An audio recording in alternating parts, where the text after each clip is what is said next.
Ang mga drone, ang lahat sa digmaan sa Ukraine. Matagal nang malinaw na ang digmaang ito ay tungkol sa kung aling bansa ang may pinakamahusay na teknolohiya ng drone. Dati, mas marami ang Russia, pero hindi na ngayon. Hindi talaga nagkaroon ng kalamangan ang Russia pagdating sa teknolohiya. Laging nangunguna sa inobasyon ang Ukraine.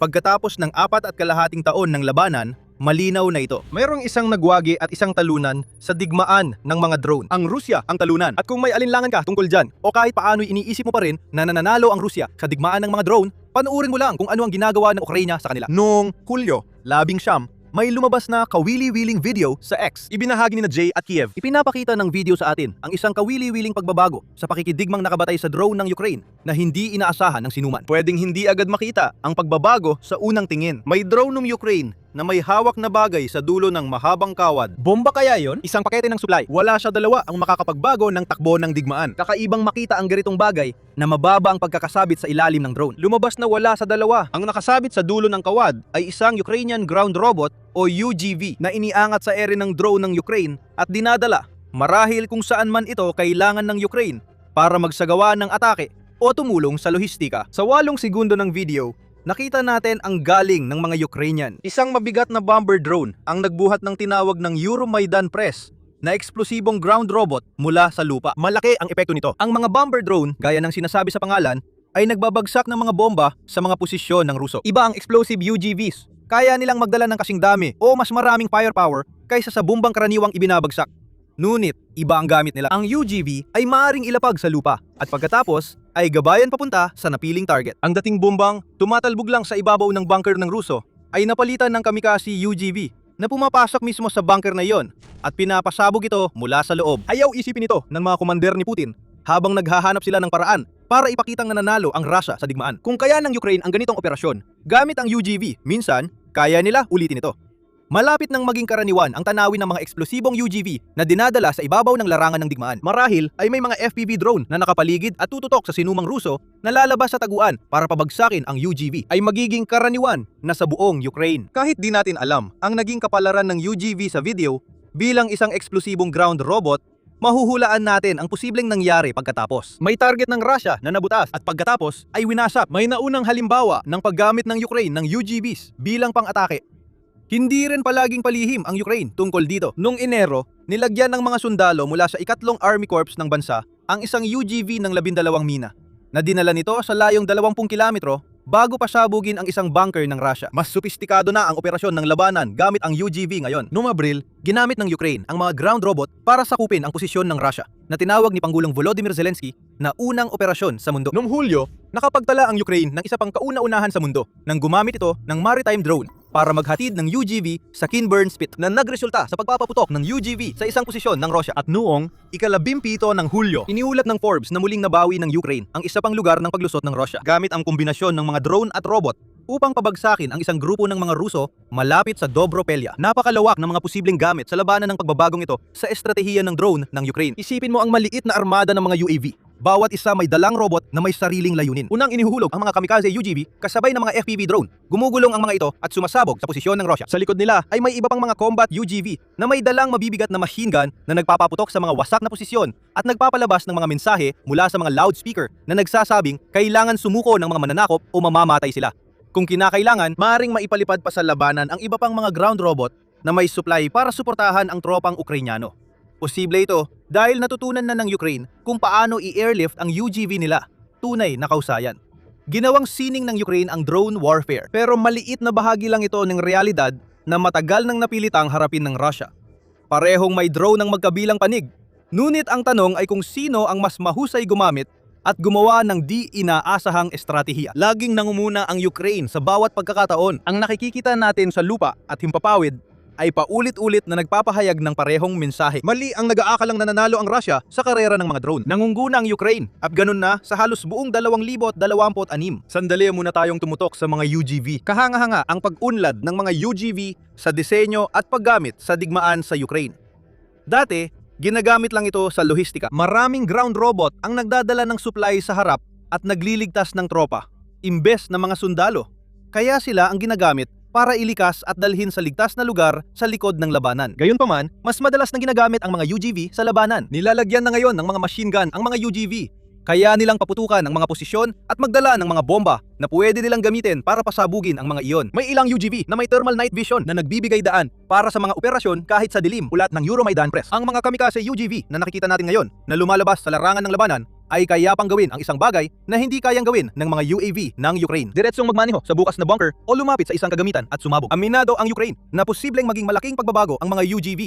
Kaya malaki ang puhunan nila para maipadala ang pinakamaraming UGV hanggat maaari sa larangan ng labanan. Iniulat ng RBC Ukraine na nakagawa ang Ukraine ng 25,000 UGV sa unang kalahati ng 2026. Kung ipagpapalagay na pareho ang schedule ng produksyon para sa ikalawang kalahati ng taon at malaki ang posibilidad na susubukan ng Ukraine na gumawa pa ng mas marami. Ibig sabihin, 50,000 UGVs ang magagawa at mailalagay sa labanan bago matapos ang taon. Tinatawag na ng mga commander ng Ukraine ang mga ground robot bilang bagong kabalyerya dahil kaya nilang tapusin ang mga misyon na dati ay nangangailangan ng paglalagay sa panganib ng buhay ng mga Ukrainyano. At dagdag na konteksto, nakagawa ang Ukraine ng 15,000 UGVs noong 2025, posibleng mahigit 3 beses na mas mataas ang bilang sa 2026. Bukod sa paggawa, madalas gamitin ng Ukraine ang mga UGV. Noong Hunyo, nagtulungan ang mga ground robot at nagtala ng record na 16,676 na misyon. Nalampasan nila ang 65,000 misyon sa pagtatapos ng buwan. Nakita natin na mahigit doble na ang natapos na buwanang misyon ng mga UGV mula 7,475 noong Enero hanggang ngayon na talaga namang kahanga-hanga. Halos hindi pa nga umiiral ang teknolohiyang ito. Ilang taon lang ang nakalipas. Ngayon, hindi lang naging bihasa rito ang Ukraine. Pinakikinabangan pa nila ang kalamangan nila sa UGV sa labanan. Sinusubukan ng Rusya makasabay, pero Ukraina ang innovator, Rusya ang nanggagaya. Sabi ng Pravda noong Mayo 1, may hindi bababa sa 20 uri ng UGV ang Rusya. Gayunpaman, hindi pa nailalabas ng Rusya ang mga robot na tulad nito sa lawak na ginagawa ng Ukraina at siguradong hindi rin nila ito ginagamit para kunin ang mga posisyon o ihatid sa larangan gamit ang mga drone. Inobasyon, lahat yun ng Ukraina.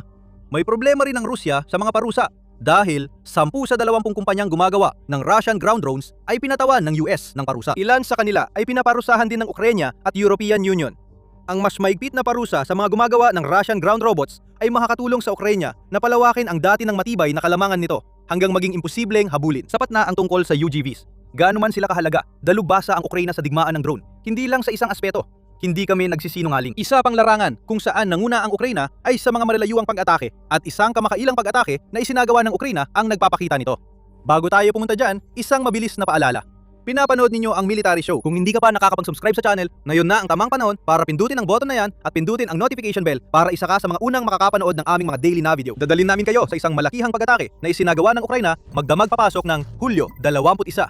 Pinili ng Ukraine ang petsang yon para magpadala ng humigit kumulang 350 strike drones papasok sa Rusya at mga okupadong teritoryo. Kabilang na ang ilang pag-atake sa Dagat Itim. Nagkaroon ng sunog sa iba't ibang lugar. Matinding tinamaan ang okupadong Mariupol. Kaya't kita ang usok sa lungsod. Malamang na tinamaan ng Ukraine ang isang imbakan ng gasolina o langis doon. Nawasak ang isang logistics center sa Crimea at ilang malalaking industrial na lugar sa Lepets. Kasama rito ang isang planta ng bakal na gumagawa ng halos 20% ng bakal at lipid ng Russia. Mas maraming barko ang tinamaan sa Dagat Itim at Dagat ng Azov. Sinira rin ng Ukraine ang mga radar at supply depot sa okupadong Donetsk, Luhansk at Zaporizhia. Nagkaroon din ng malawakang pag-atake sa Kalino Air Base sa Kursk, Russia na sumira sa isang Su-24 fighter jet at isang Pantsir S-1 air defense system. Kahanga-hanga man ito, pero hindi ito ang totoong kwento pagdating sa mga deep strike ng Ukraine. Pinakakapansin-pansin ngayong araw ng pagsira ng drone ay sabay ring naglunsad ng malayo ang atake ang Rusya at natalo ang Russia. Matindi. Matapos ang mga pag-atake, 6 na beses mas maraming long-range drone ang napalipad ng Ukraine kaysa Russia. 58 drone at missile lang ang naipakawala ng Russia sa harap ng malawakang long-range na opensiba ng Ukraine. Mahalaga ito dahil sa paghusay ng Ukraine sa paggamit ng drone sa isang simpleng dahilan. Nawala ng isa sa ilang kalamangan ng Russia sa drone. Sa loob ng maraming taon, nagawa ng Russia na magpalipad ng mas malalaking grupo ng mga pangmalayong drone kaysa kayang gawin ng Ukraine bilang tugon. Nagbaho ang lahat noong 2026. Naabot na ngayon ng Ukraine ang pagkakapantay kahit papaano pagdating sa malalayong pag-atake. Tulad ng nakita natin noong Hulyo 21, madalas na mas marami pang malayong drone ang inilulunsad ng Ukraine kaysa sa Russia. Ang pag-ataking 6 sa isa na ito ay hindi isang hiwalay na insidente. Ang pag-angat ng Ukraine sa larangan ng malalayong pag-atake ay nagiging pangkaraniwang pangyayari na. Sa katunayan, araw-araw na itong nangyayari. Hindi na bago ang pagpapadala ng Ukraine ng 350 drone sa Russia at mga okupadong teritoryo.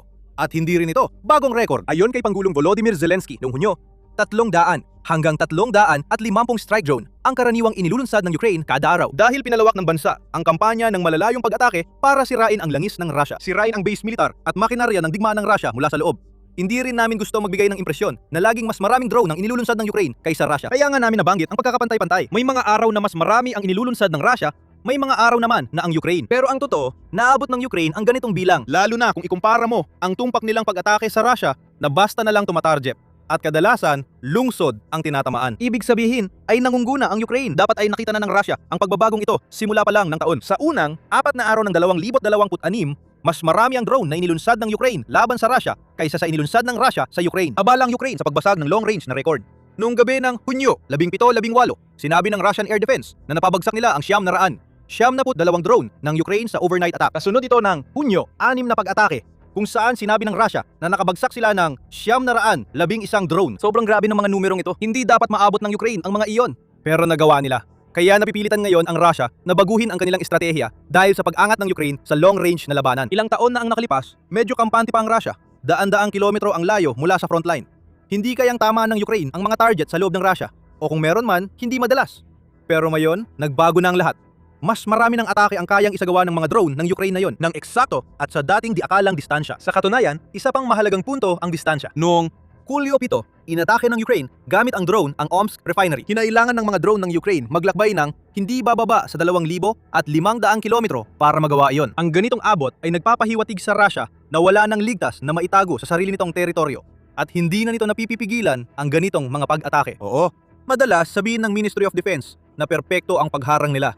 Pero sila rin mismo ang nagsasabing piraso lang ng drone ang siyang direktang tumatama sa mga target na gustong tamaan ng Ukraine. At hindi raw mismo ang mga drone. Dapat tanggapin ng Russia na lahat ng nasa loob ng hindi bababa sa 2,500 kilometro mula Ukraine ay target na o kailangan nilang mag-invest ng malaki sa bagong depensa para protektahan ang anumang nasa likod ng frontline.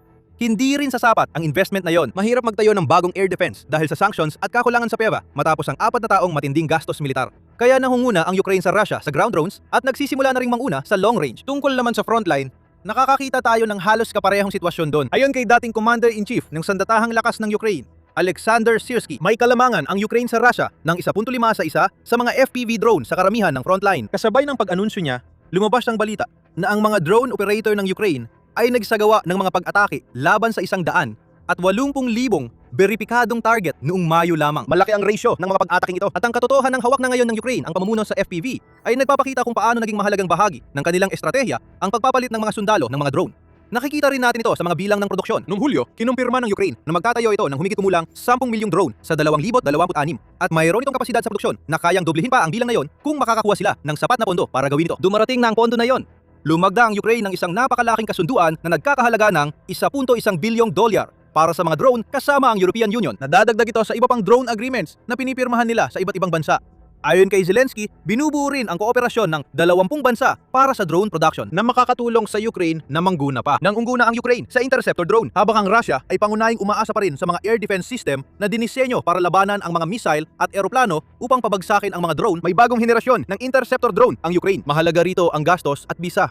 Kayang pabagsakin ng mga interceptor ang Shahid-type attack drone na nagkakahalaga ng humigit kumulang $50,000 bawat isa sa maliit na bahagi lang ng halagang iyon. Ang Sting interceptor ay nagkakahalaga lang ng $2,500 para buuin ng Ukraine. Gumagawa ang Ukraine ng mas marami at mas magagandang drone para sa frontline at namumuhunan din sa murang drone para mabawasan ang banta ng malalayong pag-atake ng Russia. Muli, iyan na naman ang salitang inobasyon. Mapanlika ang Ukraine, hindi ang Russia. Iyan ang dahilan kung bakit ang isa ay eksperto sa drone warfare at ang isa ay talunan na manggagaya lang.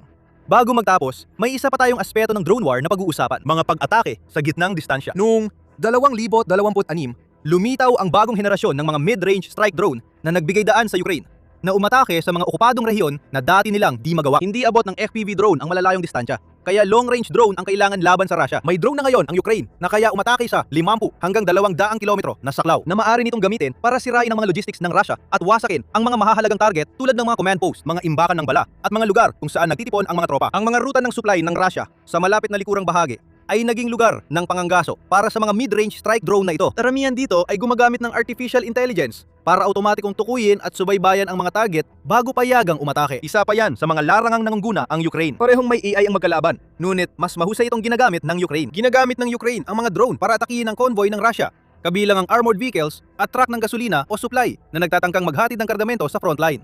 Inilunsad nila ang $113 milyong na kampanyang logistics lockdown upang suportahan ito. Daan-daang sasakyang Ruso ang nasusunog at pinakamatindi ang epekto sa Crimea. Lalong nagiging hiwalay ang peninsula at nakakaranas ng matinding kakulangan sa gasolina at paladyang brownout. Ang huli ay sanhi ng mga mid-range na pag-atake laban sa mga istasyon ng kuryente at mga substation. Sa harap, laging walang dumarating na gasolina, bala, pagkain at supply na inaasahan ng mga sundalo. Dahil may truck na sumabog, tulay na gumuho, nasira ang logistics hub o nagiba ang kalsada. Kahit ang mga pag-ataking ito lamang, mahalaga pa rin ang mga ito. Pero kapag pinagsama ang FPV advantage ng Ukraine sa harapan, lumalawak ang saklaw ng mga pag-ataking malalim sa teritoryo ng kalaban at libu-libong ground robot na nagliligtas ng buhay at nagsasagawa ng mga misyong pangkombat at ang makabago nilang pag-iisip na nagbigay daan sa Ukraine na makaisip ng bagong paraan para dalhin ang mga ground robot na yon sa labanan.